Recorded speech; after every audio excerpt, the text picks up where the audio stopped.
Quero agradecer o convite do reverendo José Maurício. Nós somos colegas de seminário e os anos vão passando.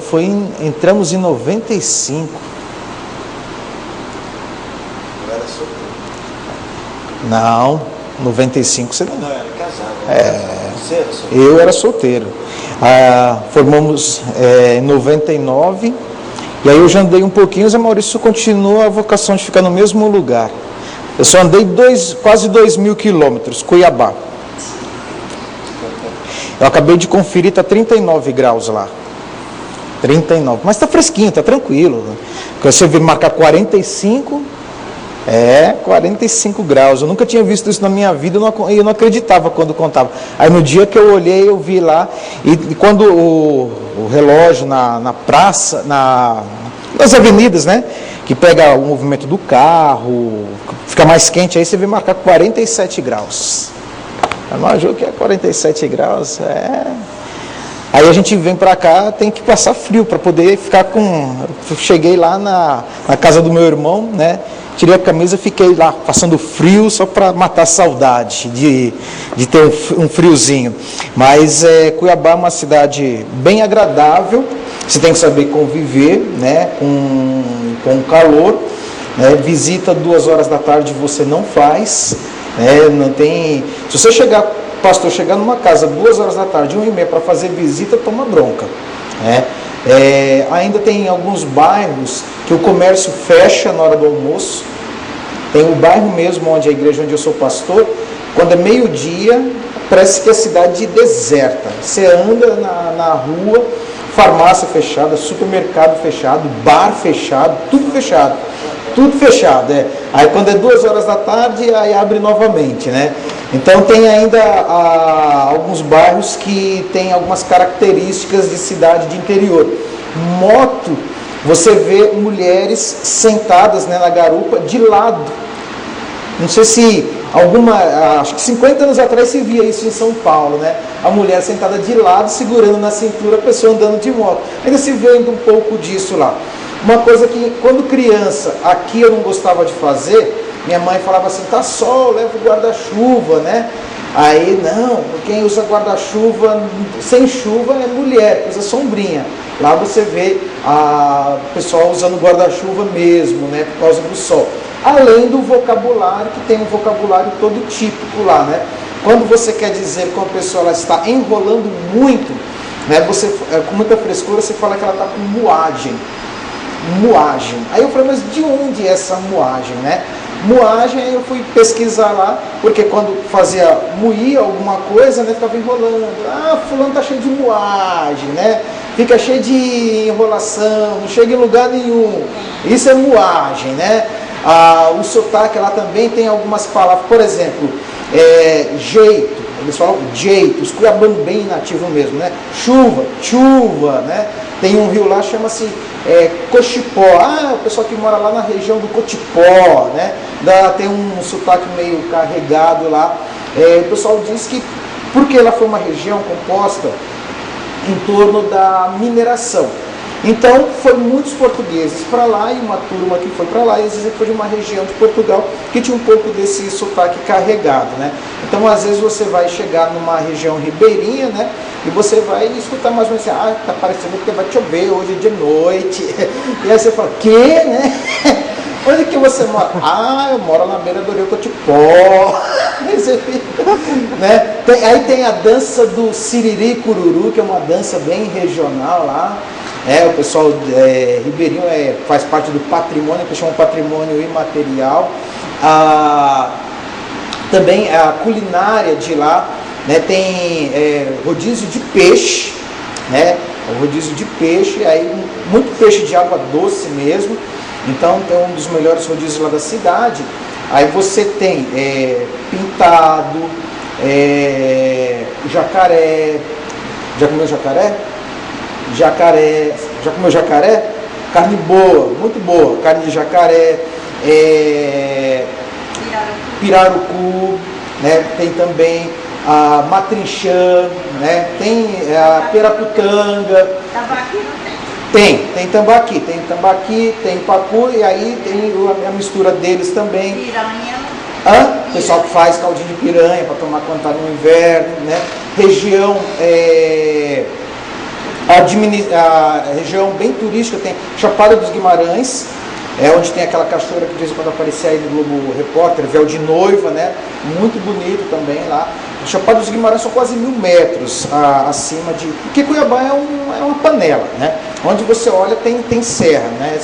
Para ter uma ideia, eu acho que deve ser 300 metros acima do nível do mar. Então você vai e o avião desce numa panela. Aí por um lado você tem a Serra de São Vicente, tem a Chapada dos Guimarães, né? Um local bonito, o Pantanal, você não precisa ir muito longe, 90 quilômetros para fora de Cuiabá, você chega numa cidade chamada Poconé, e você entra na Transpantaneira, né? E aí você, com sorte, andando bastante, você pode ir, dependendo do horário, você pode ver uma onça atravessando, jacaré você vê. Agora o pessoal pensa que Cuiabá, você fala assim, você vê jacaré? Não vê. Você não tem jacaré na rua, você não tem índio na rua, você não tem onça na rua, não tem capivara na rua. Infelizmente, né? Significa que acabou tudo. Mas quando eu fui... Tem picado, tem muito fazendeiro, mas a cidade, quando eu fui para lá, eu sou de São Vicente, Santos, e aí eu voltei na cidade, e tinham mexido bastante, eu falei para a moça que estava fazendo vendas lá, né? Falei, nossa, como mexeram bastante aqui na cidade. E ela falou assim, você é daqui? Eu falei, sim, sou daqui. Ela falou assim, onde você está? Cuiabá. Aí todo mundo falou assim, Cuiabá. Ela... é longe, né? Eu falei, não, longe é aqui, né? Eu estou mais perto de Miami do que você, né? Estou mais perto da Europa. Mas ela falou, o que tem lá? Eu falei, tem tudo que tem aqui, né? Tem shopping? Tem, né? Tem tudo. Ela falou, mas e índio, onça? Eu falei, não, tem também. Por exemplo, quando eu cheguei lá, contando para ela, eu perdi 3 cachorros, porque à noite você tem que botar o cachorro para dormir dentro de casa. E ela regalou o olho. Por quê? Não, porque à noite a onça, ela sai para caçar e comer, e eu não sabia, ela comeu um cachorro meu no quintal, né? Verdade! Ela falou, não, aí eu não sabia, né? Perdi um cachorro, aí o terceiro cachorro começou a dormir dentro de casa. É mesmo? Eu falei, não, mas isso aí não é problema. E índio? Eu falei, não, índio é assim, é tranquilo. Aqui não tem bala perdida, lá tem flecha perdida. Quando eles estão voltando da caçada, mais ou menos 6 horas da tarde, de vez em quando sai briga. E aí, então, quando é 6 horas da tarde, a gente fecha as janelas e fica com as janelas fechadas até 8 horas da noite. Eles já passaram todos. Aí a gente abre a janela, tira 1, 2, 3 flechas e devolve no dia seguinte, na hora que eles estiverem passando, né? E ela, não, e o pior é que ela estava acreditando nisso. Não é. Quando eu mudei para lá, no dia que eu estava fazendo a mudança, meu sogro perguntou se a gente ia levar a televisão. Aí a Noemi falou assim, mas por que o senhor está perguntando isso, pai? Mas ela pega a televisão? É imaginário. Mas bom, não é de Cuiabá que eu quero falar, né? Convidar os irmãos a abrirem na terceira carta de João. Terceira carta de João. Quando eu preguei aqui não era desse jeito. O púlpito era ali em cima, tinha umas rampas que... Exato. Terceira carta de João. Está um pouco diferente. E eu preguei de toga na época. Não. Não vai dar tempo. Não me preparei. Terceira carta de João. Quero ler com os irmãos e meditar um pouco nessa carta, ainda que de um modo breve, mas meditar nesses textos. E é um texto que eu tenho uma predileção especial. Tem alguns nomes no Novo Testamento que têm me chamado a atenção, que não eram apóstolos, eram presbíteros da igreja, e que às vezes a gente não para prestar muita atenção, e esses nomes eles começam a se repetir em algumas cartas, aparecem no livro de Atos, né, aparecem nas cartas de Paulo, e a gente começa, lendo cuidadosamente, você começa a montar um quadro a respeito da vida destas pessoas. Um, por exemplo, é Epáfras, que ele aparece mencionado aqui, mas no caso específico, João ele começa falando com Gaio. E eu quero ler esse texto com os irmãos e meditar um pouco aqui nesses versículos, são 15 versículos apenas. Diz assim: o presbítero ao amado Gaio, a quem eu amo na verdade, amado acima de tudo, faço votos por tua prosperidade e saúde, assim como é próspera a tua alma. Pois fiquei sobremodo alegre pela vinda de irmãos e pelo seu testemunho da tua verdade, como tu andas na verdade. Não tenho maior alegria do que esta, a de ouvir que meus filhos andam na verdade. Amado, procedes fielmente naquilo que praticas para com os irmãos, e isto fazes mesmo quando são estrangeiros, os quais perante a igreja deram testemunho do teu amor. Bem farás encaminhando-os em sua jornada por modo digno de Deus, pois por causa do nome foi que saíram, nada recebendo dos gentios. Portanto, devemos acolher esses irmãos para nos tornarmos cooperadores da verdade. Escrevi alguma coisa à igreja, mas Diótrefes, que gosta de exercer a primazia, entre ele não nos dá acolhida. Por isso, se eu for aí, far-lhe-ei lembradas as obras que ele pratica, proferindo contra nós palavras maliciosas. E não satisfeitos com estas coisas, nem ele mesmo acolhe os irmãos, como impede os que querem recebê-los e os expulsa da igreja. Amados, não imites o que é mal, senão o que é bom. Aquele que pratica o bem procede de Deus. Aquele que pratica o mal jamais viu a Deus.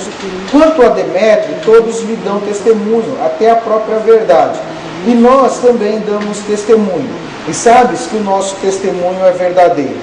Muitas coisas tinha que te escrever, todavia não quis fazê-lo com tinta e pena, pois em breve espero ver-te. Então conversaremos de viva voz. A paz seja contigo, os amigos te saúdam. Saúda os amigos nome por nome.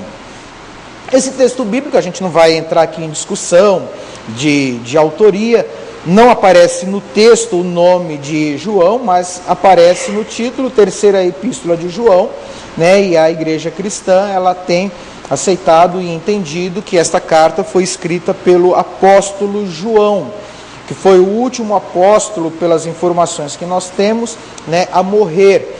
Nós temos algumas informações e João seria o único apóstolo que morreu de morte natural e não de morte provocada, como Paulo, que foi decapitado, Pedro, que segundo a tradição foi crucificado, Tiago, que foi morto à espada.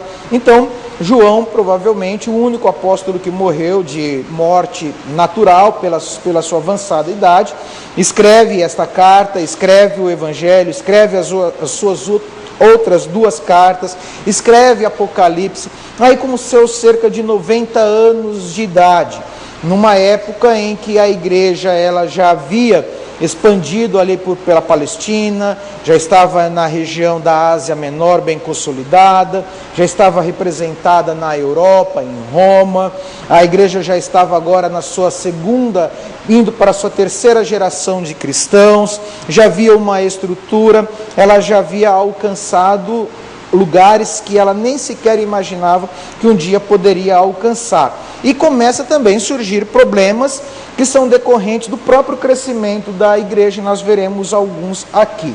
Mas eu gostaria de trazer essa carta para o nosso contexto, para falar sobre um tema que é muito comum, que é exatamente sobre prosperidade. Algo que é bem frisado, que é insistido, que uma das teologias, e não boas, marcantes da nossa época, é a teologia da prosperidade. E um dia desses eu acordei de madrugada e liguei a televisão. E pelo menos tem duas coisas que eu sei que tem muito na televisão de madrugada: leilão de boi, venda de tapete persa, não tem muito isso? Joias, né? E os canais. E, gente, eu não sabia que tinha tanto pastores, líderes aí com canal de televisão fazendo a sua propaganda. Assisti lá, estava lá isso lá de madrugada, né? E nessas propagandas tinha lá a venda de um pingente em forma de peixe. Um pingente sendo vendido a R$153. parecia banhado, folheado a ouro, mas também só parecia. Eu duvido muito que tivesse ali. Mas a questão que eu fiquei me perguntando é: por que R$153? Um peixe, que gentezinho, vendido a 153, por que esse valor? Né? E a pessoa falando, daqui a pouco ela explica: este peixe é o peixe da prosperidade, porque Jesus, quando fez o seu milagre, os discípulos pegaram 153 grandes peixes, e as redes se rompiam, né, porque não conseguiam puxar tanto peixe pesados, nunca fizeram uma pesca tão grande, lá no final do Evangelho de João. E aí ele diz: se você comprar esse peixe, você vai levar a prosperidade para sua casa. Este número 153 é o número da prosperidade. Eu falei, quase que me convenceu, cara, era bom, viu? Gente, aí eu falei, por que eu não pensei nisso antes? Né?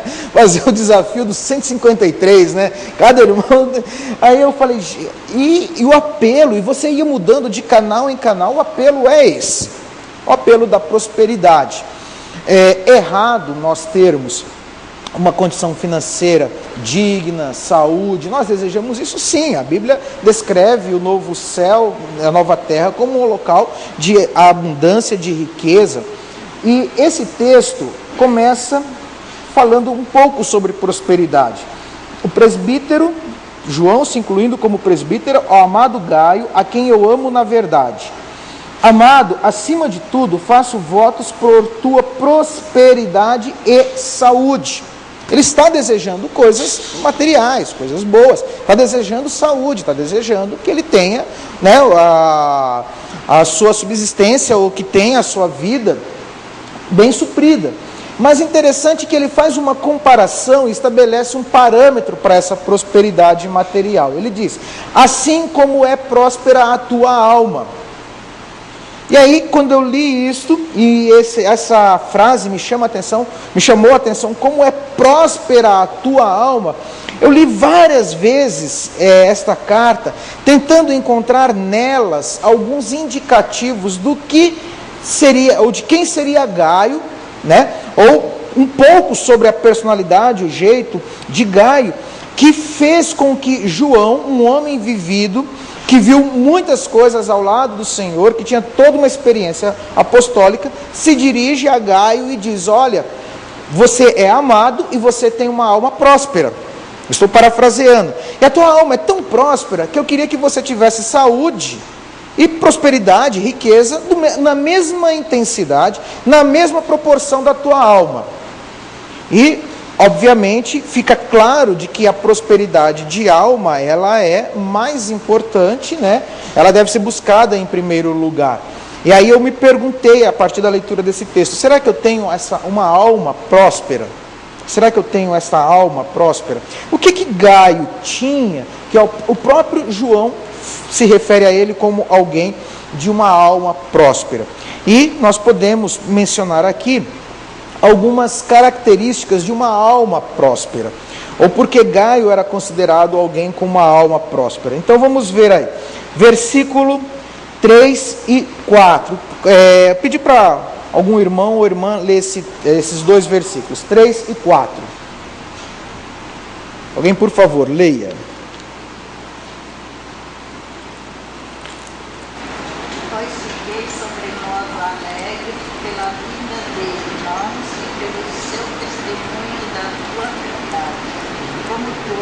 Na verdade, não tenho maior alegria do que essa, de ouvir que meus filhos andam na verdade. Isto, Gaio, ele diz assim: eu fiquei sobremodo alegre pela vinda de irmãos e pelo testemunho. O que ele está dizendo aqui? Ele recebeu uma comitiva, recebeu um grupo de irmãos, se encontrou com alguns irmãos, e eles falaram a respeito de Gaio. Que por si só isso já dá uma boa indicação de que a boa fama é aquela que os outros falam ao nosso respeito, e não a que a gente divulga. Tem gente que tem uma fama muito grande, mas é uma fama que ela constrói. Ela tem uma assessoria de marketing e ela constrói uma fama impressionante. Mas outros mesmo você não vê dando esse testemunho. Mas João diz, olha, fiquei muito alegre, fiquei sobremodo alegre. Alguns irmãos vieram e deram testemunho de que você anda na verdade. Não tenho maior alegria do que esta, de ouvir que meus filhos andam na verdade. Se nós pararmos para lembrarmos o que João estava vivendo, e o que João escreve na sua primeira carta, que era exatamente uma advertência, e João ele faz isso, Tiago ele faz, Judas ele faz isso, Pedro ele faz isso, Paulo, já escrevendo a Timóteo nas suas últimas cartas, ele faz isso, alertando exatamente muitos irmãos que a estavam abandonando ou sendo seduzidos pela mentira, pela falsidade.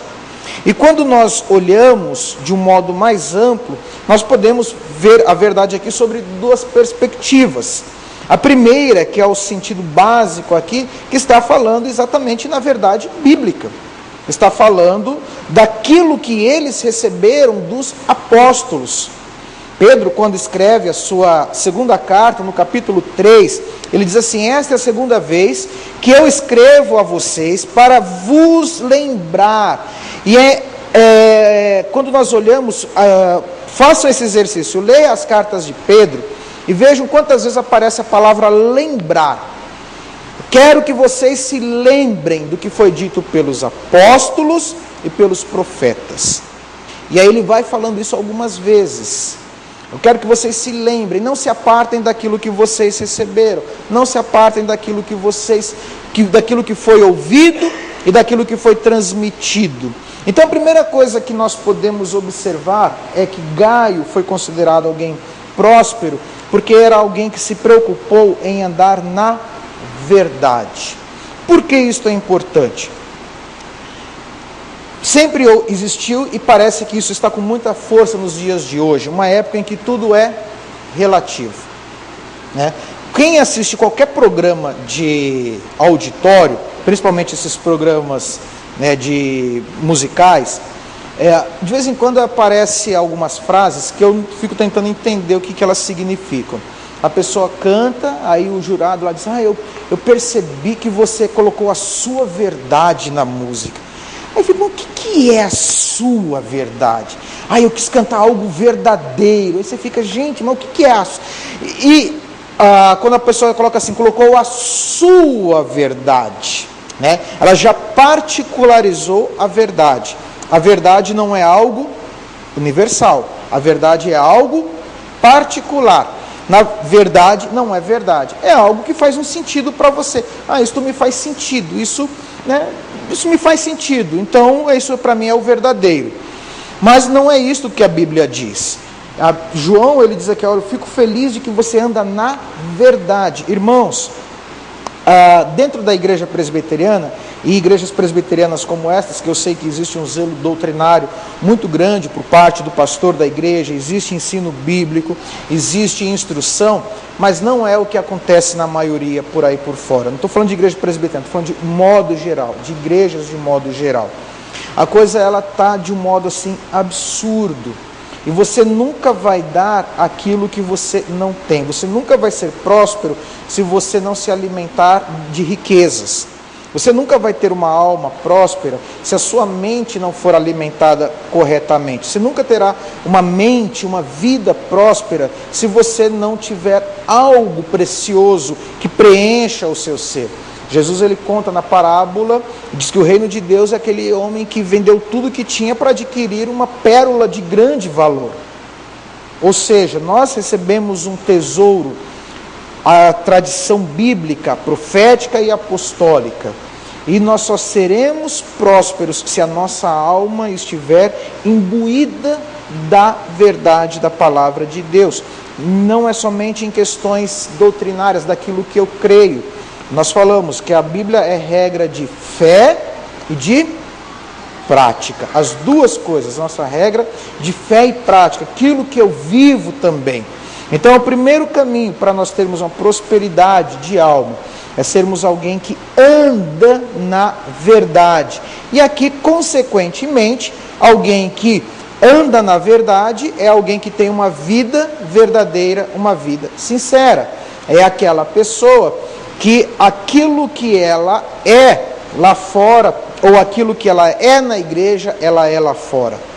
Não, ela não corre o risco de repente um colega de serviço, um colega de faculdade, um vizinho chegar na igreja e olhar para o lado e falar: você aqui está visitando também a igreja?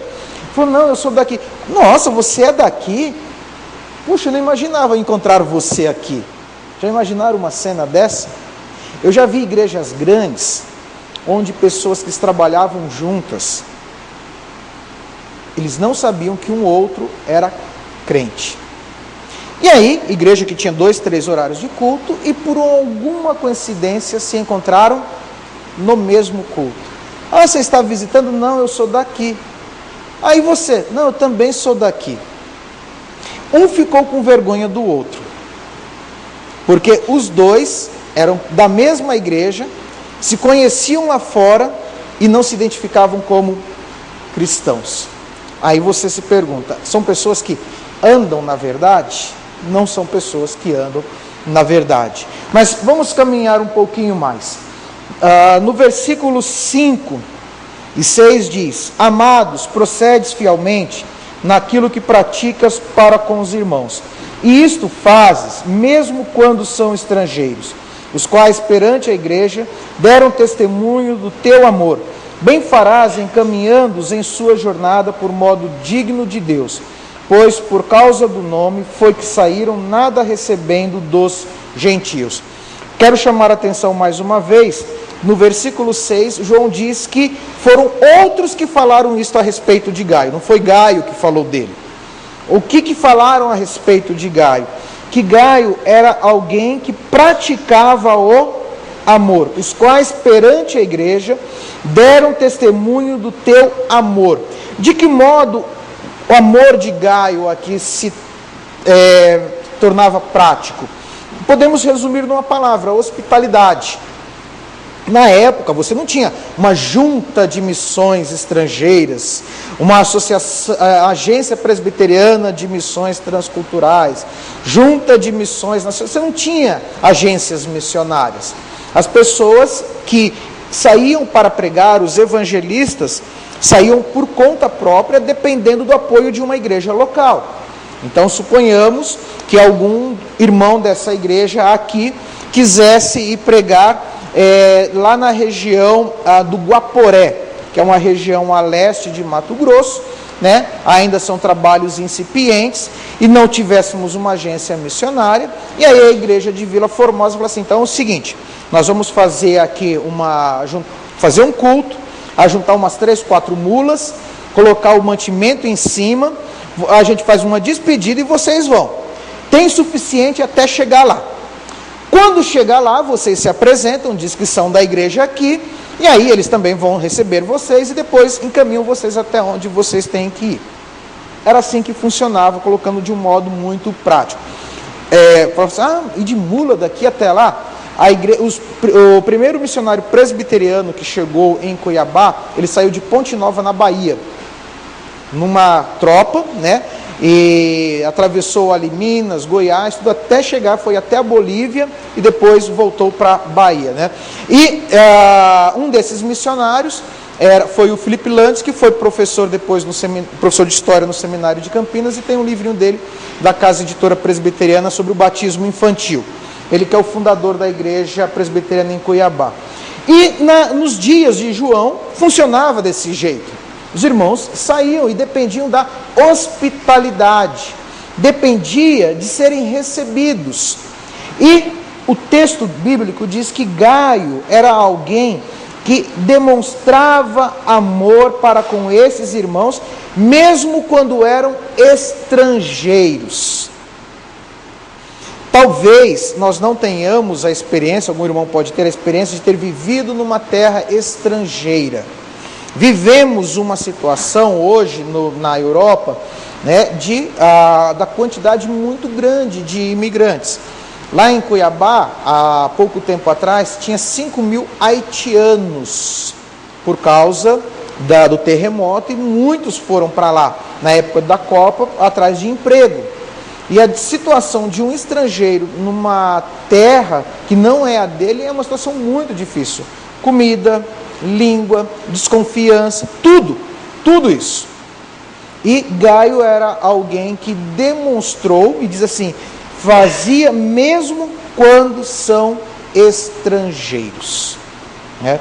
Talvez a igreja poderia se posicionar oferecendo uma mensagem. A política fica discutindo sobre xenofobia e tal, e a Bíblia ela aborda todos esses assuntos, né?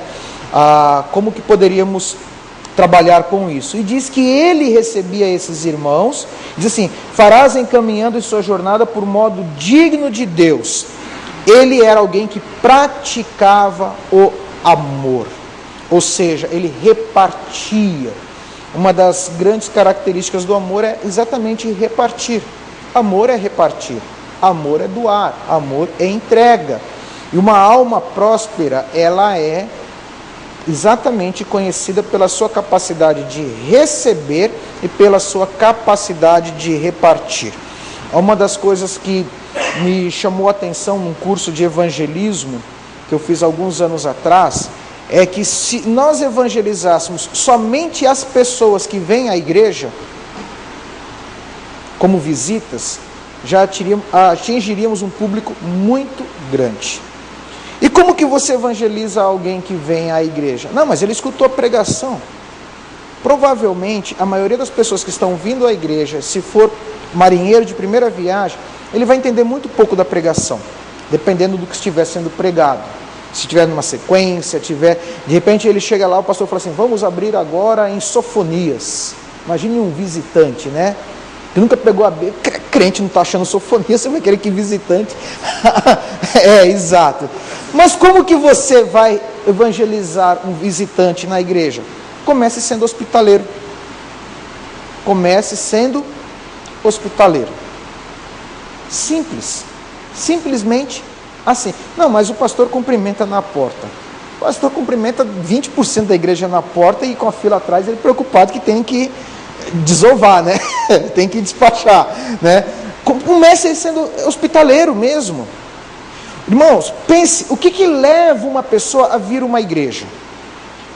Por que uma pessoa ela vem à igreja? Ela pode vir por educação. Alguém convidou, mas por que uma pessoa vem à igreja? E quando ela vem numa igreja sem nunca ser convidada por alguém, alguma coisa interna muito forte a fez ela vir no local onde ela não conhece ninguém, ela não sabe os costumes, não conhece as músicas, mas ela veio. Então, o fato de simplesmente sermos hospitaleiros, aquilo que Gaio foi, no caso específico com missionários, demonstra uma alma próspera. A alma próspera é aquela que transborda, aquela que está disposta a repartir. Mas vamos um pouquinho adiante, versículo 8. Portanto, devemos acolher esses irmãos para nos tornarmos, qual que é a palavra que está aqui? Cooperadores. Não está protagonistas. Não está a estrela principal. E é interessante como nós temos essa tendência a querer o papel principal. Um rapaz lá na igreja que trabalha com teatro estava tendo um problema com um garoto de 10, 11 anos, porque ele só queria encenar se fosse o papel principal. Se não fosse o papel principal, ele não queria. E ele fazia uma coisa que o pai dele não fazia e nem ensinava. O pai dele é juiz de direito e ele já dava... O menino dava carteirada, não era o pai. O pai ficava com vergonha daquilo, porque ele falou, não ensino isso. E o moleque já dava carteirada. Sabe de quem que eu sou filho? Meu pai é presbítero e é juiz aqui nessa igreja, né? E já chegava dando...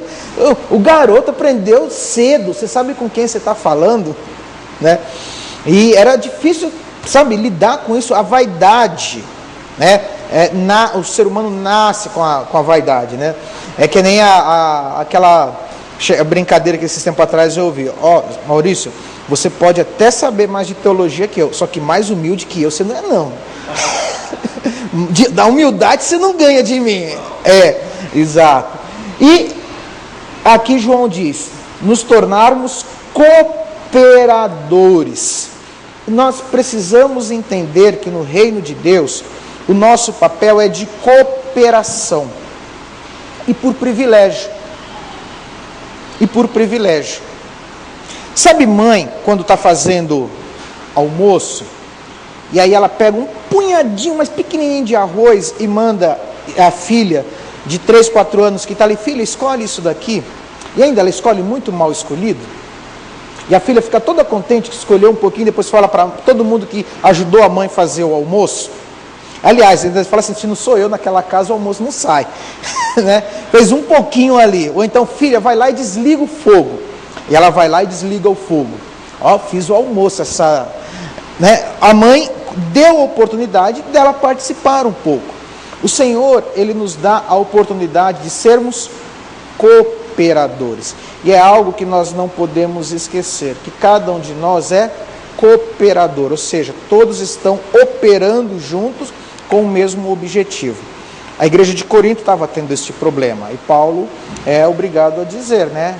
Um plantou, o outro regou, Deus deu crescimento, porque todos nós somos cooperadores.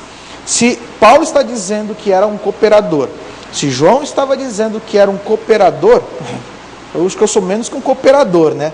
A questão é que nós não queremos ser cooperadores. Irmãos, nós temos uma dificuldade muito grande, e eu tenho chegado a uma conclusão que talvez mais difícil do que chorar com os que choram, é se alegrar com os que se alegram. Quando alguém vem e conta uma vitória para alguém, recebe uma homenagem, recebe uma distinção, e a gente lá no fundo fala, puxa, por que não eu? Por que não eu? E não se alegra. Não, parabéns. Não, você é cooperador, eu sou cooperador, não importa que nós estamos cooperando e que no final o nosso objetivo seja alcançado. Um dos personagens favoritos, e que eu creio que escandalizaria muito nos nossos dias, mas um dos meus personagens favoritos na Bíblia é João Batista. Você fica imaginando um pregador, né? Vamos imaginar que de repente o reverendo José Maurício, pastor de vocês, comece a ter uns comportamentos meio estranhos. Para de tomar banho, deixa a barba crescer, deixa o cabelo crescer, começa a andar de chinela franciscana, aí vocês passam, ele está lá na Praça da República,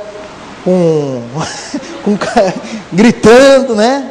E aí vai almoçar na casa de vocês, aí vocês, pastor, está aqui o almoço. Não, meu, já trouxe o meu almoço de casa.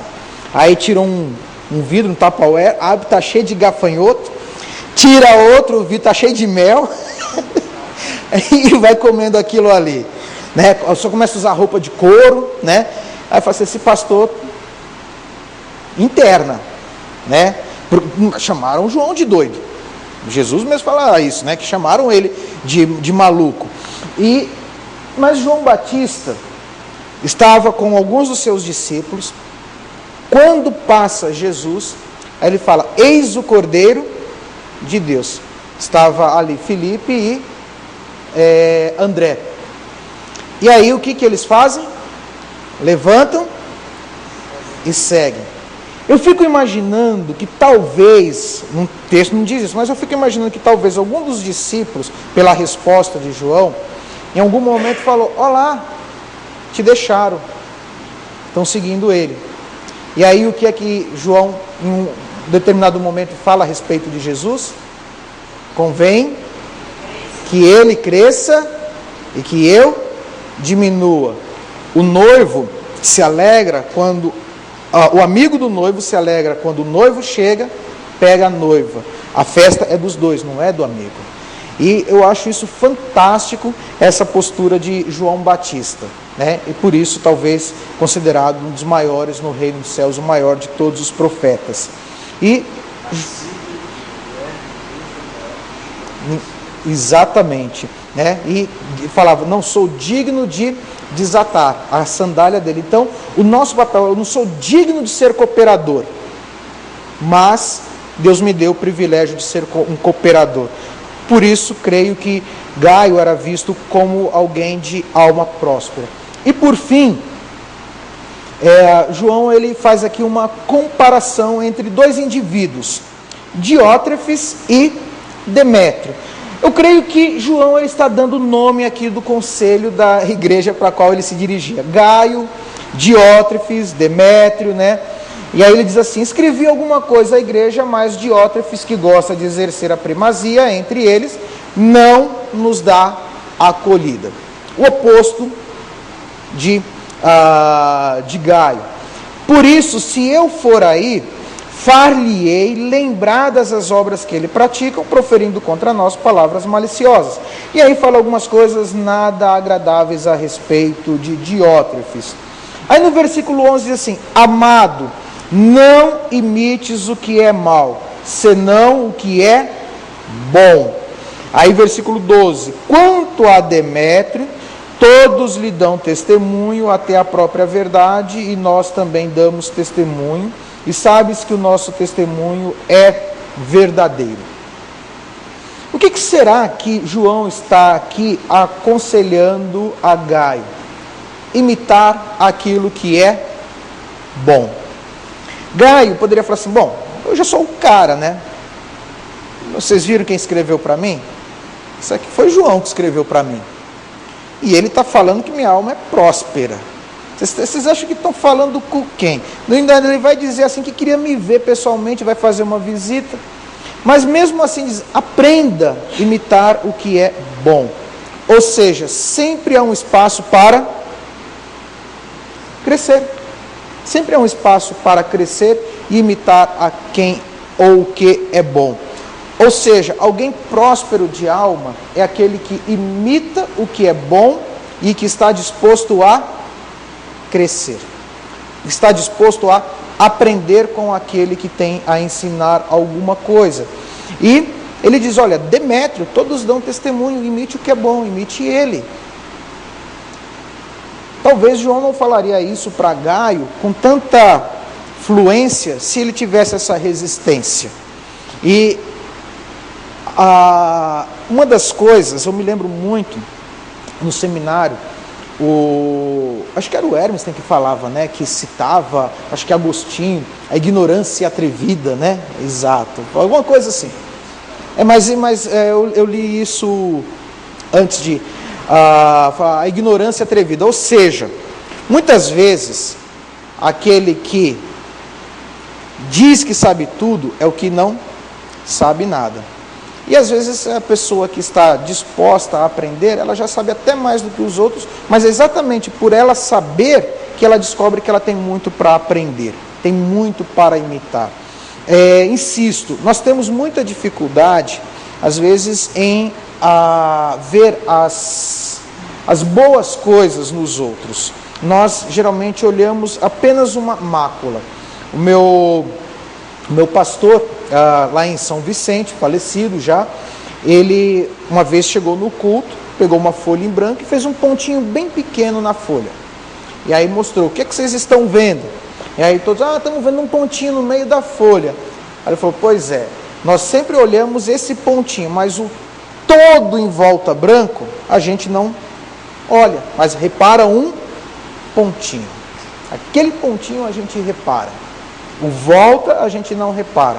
E é exatamente às vezes essa dificuldade que nós temos de reparar o que é bom, de imitar o que é bom, estar disposto a aprender com o que é bom, estar disposto a aprender com o outro.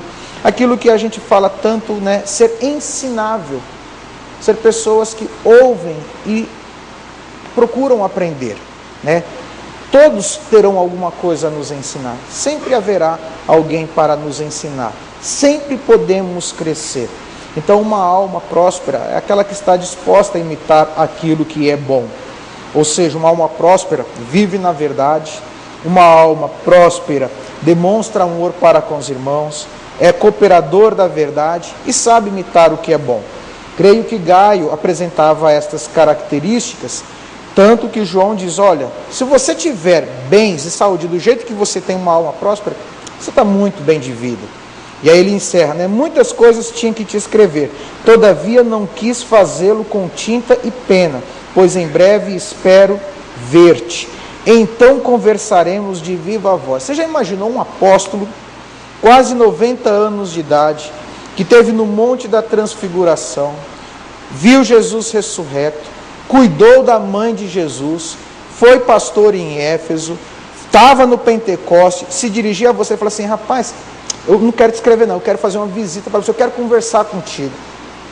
Eu, se eu visse João, eu ia ficar calado, né?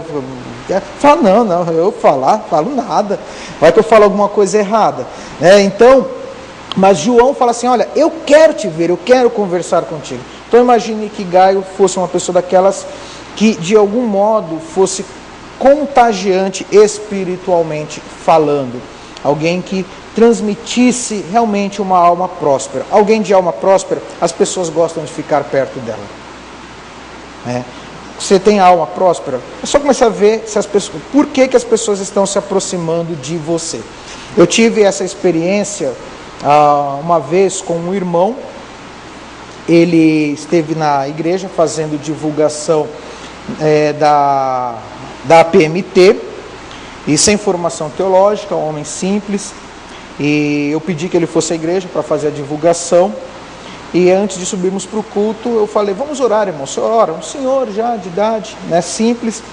Aí ele foi, fechamos o olho ali naturalmente para orar, e eu tinha a impressão que se eu esticasse a mão eu tocava em Deus, tal a sensação que eu tive de que ele tinha intimidade com Deus.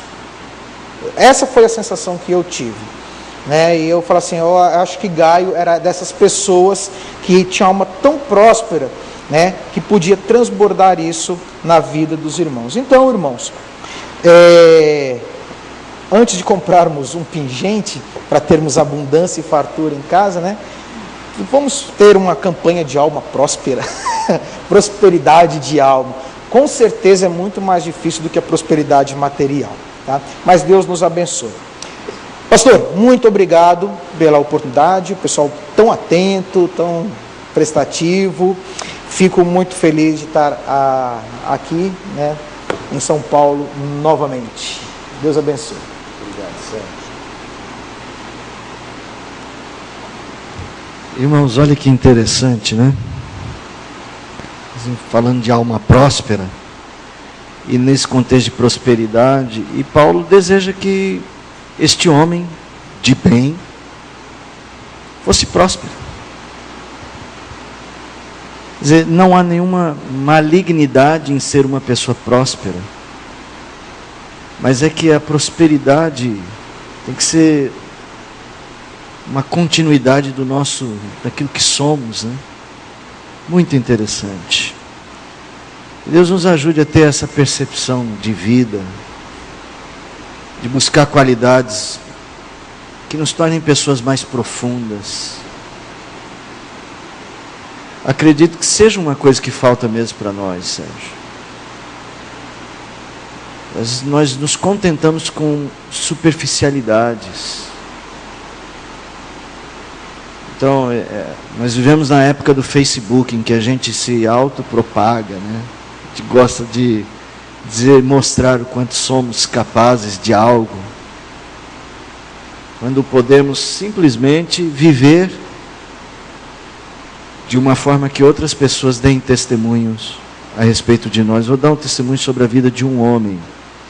Esses dias eu fui levar o reverendo Marcos lá na casa dele, e a rua da casa dele tem o seguinte nome: Miguel de Oliveira. E eu conheci um Miguel de Oliveira, o vô Miguel, quando eu era criança, em São Mateus, menininho, cabeça, barrigudo e tal, lá em São Mateus, havia um homem crente da nossa igreja, chamado Seu Miguel, mas era vô Miguel para todo mundo, um negro, nascido na lei do ventre livre. Ele naquela época tinha mais de 90 anos de idade. Ele morreu com um pouco menos de 100, mãe. Ele passava nas ruas, ele andava de bengala, ele saía da casa dele e fazia o trajeto até a igreja. No trajeto que ele fazia até a igreja, todas as crianças das casas saíam na rua para ir pedir bênção para o vô Miguel. E ele parava criança por criança. Deus te abençoe, meu filho. Deus te abençoe, meu filho. A marca da nossa igreja, Igreja Presbiteriana hoje, Igreja Presbiteriana de São Mateus, era um homem que todas as crianças da rua pediam bênção para ele. Quando ele morreu, não foi uma tristeza só da igreja, foi de toda a vizinhança. Não sabia ler, muito menos escrever, não tinha riquezas, mas tinha uma alma próspera. Recebeu o vô Miguel na nossa casa, porque nós éramos no trajeto dele os únicos crentes, pelo menos no início. Ele passava, quase todo mundo lá era gente não crente. Aí ele fazia uma parada lá na nossa casa, receber o vô Miguel na nossa casa, era como receber o céu. Não tinha como ouvir, eu era criança, não tinha como ouvir aquele homem, o jeito simples de contar histórias e de brincar com a gente e não sentir paz. Lembra, pai? Era assim ou não era? Impressionante. Miguel de Oliveira, a Igreja Presbiteriana de Vila Prudente fez uma homenagem para ele. Me parece que o nome do salão social lá, eles homenagearam o nome do Miguel de Oliveira. Um homem de Deus. Como existem muitos por aí. Não tantos quantos gostaríamos que fossem.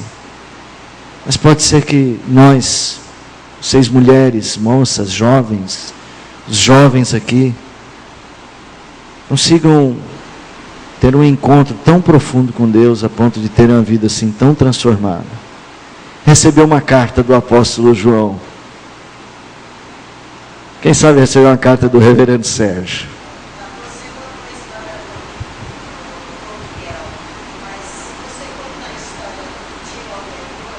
Também. É próspero de alma e próspero de vida, né? Então, Verdade. Depois, antes dele falecer, eles deram o nome dele para uma praça. Ele foi lá e disse: eu não quero meu nome nessa praça. Troca essa praça e coloca Praça da Bíblia e tira Praça de Alderudes. Isso é próspero. Faleceu com 111 anos, meu tio. Isso é próspero de alma, porque ele disse que não queria vaidades na terra. É Lá isso, está gente. a Praça da Bíblia. Que o Senhor nos conceda a graça de uma vida assim tão profunda com Ele. Vamos ficar em pé? Reverendo Sérgio, peço a vocês as orações pela vida do Reverendo Sérgio. O Reverendo Sérgio está lá em Cuiabá e tem aí diante dele um grande desafio, talvez até uma mudança de cidade. Deus é que sabe, né? Estamos orando, pedindo a Deus que o abençoe, a ele, a esposa, né? A Noemi, esposa do Sérgio, excelente pianista. Eu já vi muitos bons pianistas, aqui mesmo tem muitos bons pianistas, mas a Noemi é excelente pianista, né? Mas está com algum problema de saúde também. Orem pela vida dela, a esposa do reverendo Sérgio, e orem pelos projetos que estão adiante dele. Deus abençoe, viu, Sérgio? Sei que Deus tem preparado um caminho muito bom para você. Deus o abençoe grandemente. Vamos orar. Senhor, nós bendizemos o teu santo nome, porque há razões em nosso coração para nos quebrantar diante da história, especialmente da história de teus filhos, como Gaio e como Epáfras e outros, Deus, o próprio João, ou o apóstolo Paulo, pessoas que, impactadas pela fé, conseguiram entregar a própria vida a serviço do Senhor. Senhor que foi, ó Deus, mais do que somente uma mensagem para eles, foi o significado de existir para muitos deles. Obrigado por isso, Deus, e obrigado por trazer esta palavra ao nosso coração esta noite. Abençoe a vida do reverendo Sérgio, abençoe seu ministério, sua família, sua igreja. Abençoe, ó Deus, os projetos pessoais, aquilo que o Senhor tem aberto diante dele. Que tudo, ó Pai, se encaminhe conforme a tua vontade. E nos abençoe a todos. Oramos pela nossa igreja, oramos pelos projetos de nossa igreja, pelos importantes desafios que o Senhor tem proposto a todos nós, pela vida dos irmãos que puderam vir hoje, aqueles que estão viajando nesse feriado, e outros, Deus, que de uma forma ou de outra estão carentes, necessitados do Senhor. Muito obrigado por tudo, nos abençoe e nos guarde, em nome de Jesus, amém.